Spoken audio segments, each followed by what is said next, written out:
Shanghai, célèbre ville chinoise avec ses grands immeubles et des voies entrelacées, se retrouve par hasard au Gabon, dans le premier arrondissement de la commune d'Ovendo, précisément au carrefour Sini. Ici, les conditions de vie des populations sont plus que déplorables. Pont de fortune, insalubrité grandissante qui envahit leur belle cité, branchement anarchique exposant ainsi les populations au danger, sans oublier la construction façon comme si nous étions à Matamatsenge. Dans ce quartier du Grand Libreville, Dame SEEG est aux abois, incapable de venir réparer les compteurs d'eau qui crient Alléluia. Dans ce même bâtiment, vous avez ce complexe scolaire Bonne Nouvelle, qui les dimanches devient un lieu de culte où on chasse les esprits sans pourtant les voir, espérant qu'ils vont chasser les esprits d'électrocution pour protéger les enfants qui courent un réel danger permanent.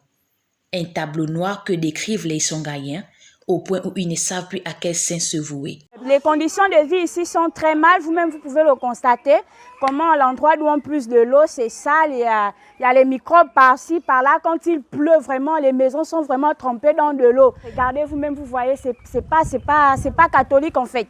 C'est même pas beau à voir en fait. Nos enfants jouent là, regardez les conditions, regardez là d'où on puise de l'eau, il y a la saleté, il y a les microbes. Quand il pleut, l'eau de caca, l'eau de toilette, tout ça rentre dans les maisons. On est fatigué, on a longtemps crié, on ne nous a pas entendu, on est fatigué. Surtout les inondations. Là où les pluies vont arriver, là, on aura nos choses en l'air. Surtout les inondations. Si on peut nous enlever dans les inondations, ce serait une très bonne chose. Sinon, avant, moi j'ai grandi ici, il n'y avait pas les inondations. Mais depuis un temps, vraiment, la saison des pluies est devenue notre cauchemar ici, là.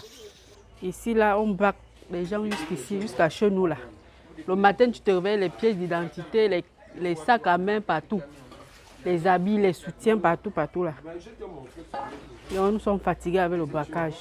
À quelques jours de l'arrivée de la saison de pluie, plusieurs compatriotes vont encore vivre un spectacle des inondations, comme ceux du quartier Virier 2 et Shanghai, qui subissent ce phénomène causé par la construction sans étude de terrain, comme cet immeuble appartenant à un sujet malien, au nom de Seydou Khan, qui se croit intouchable et oublie que le pays est désormais aux mains des militaires.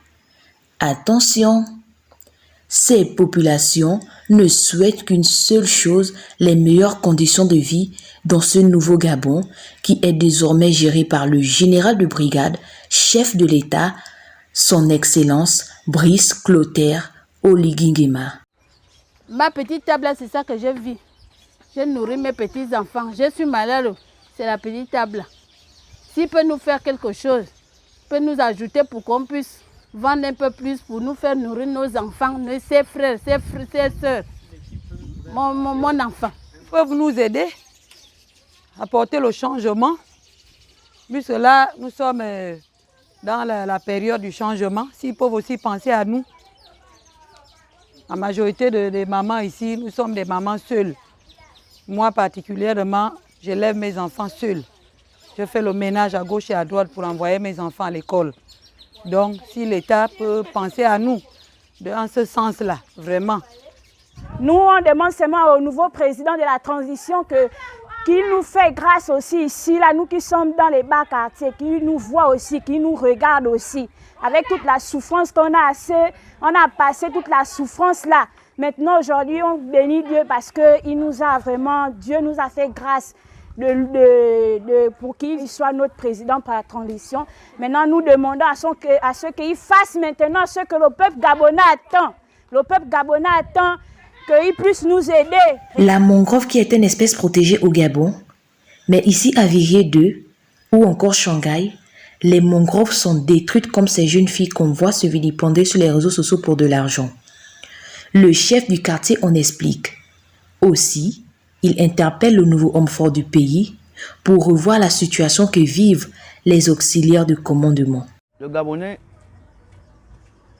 lambda, s'il faut le dire, vit dans l'ignorance. Dans l'ignorance. C'est maintenant qu'on est au courant qu'il ne faut plus détruire la mangrove. Avec mon bureau, on a fait tout récemment le tour du quartier. Comme d'habitude, chaque semaine, on fait le tour du quartier pour sensibiliser les habitants concernant ce problème de mangrove là. tous les Gabonais remercient Oligui Nguema, tous les Gabonais, que ce soit l'opposition, que ce soit la majorité, parce que la société civile, parce que ce que vraiment les militaires ont fait, c'était un coup de chapeau. Je demande au président de penser à tous les Gabonais, à tous les niveaux. Nous jouons un rôle essentiel. Nous sommes en contact avec la population. On ne doit pas nous oublier.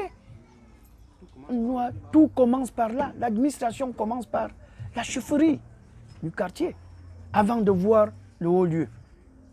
Donc, je demande au président de penser aux chefs de quartier, aux chefs de village, aux chefs de regroupement et à tout le monde. Le sempiternel problème des routes, des odeurs nauséabondes ici et là, des caniveaux non curés, la débauche, seule activité qui sévit dans ce quartier. Et pourtant, cette jeunesse représente la jeunesse de demain. Un drap blanc qui devient noir à cause de l'insalubrité grandissante. Même le chef du quartier n'est pas valorisé à sa juste valeur pour qu'il fasse le travail tant attendu par les plus hautes autorités. Le général de brigade chef de l'État, son Excellence Brice Clotaire Oligui Nguema, aura du fil à retordre pour que ces populations vivent aussi comme ceux de la Sablière. C'était votre chaîne Panafrique Média, une web TV. Nous étions aujourd'hui au quartier Shanghai, plus précisément à Viré 2, derrière la CINI. Prochaine étape dans quelques jours.